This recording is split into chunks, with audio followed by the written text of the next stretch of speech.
Baxmayaraq ki, hal-hazırda sıxıntıdasan, baxmayaraq ki, istədiklərin hamısı əlində deyil, istədiyin hər şeyə malik deyilsən, amma arxayın ol, bu oyun sənin xeyrinə bitəcək. Sən sonda qazanacaqsan, qazanan sən olacaqsan. Səbr eləyənlər üçün Allahdan salavat və rəhmət var. Yəni Allah salavat göndərər onlara. O kəslər ki, səbirlə qaldılar axıra, səbirlə möhkəm dayandılar, o şəxslər can verəndə Quran buyurur ki, elə ki canları çıxır da, elə bir dünya ilə vidalaşırlar.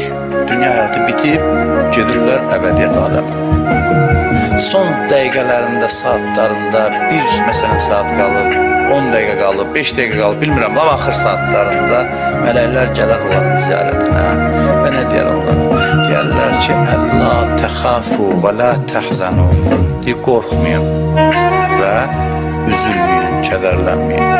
Deyir elə ki, mələklər deyər qorxmayın və kədərlənməyin.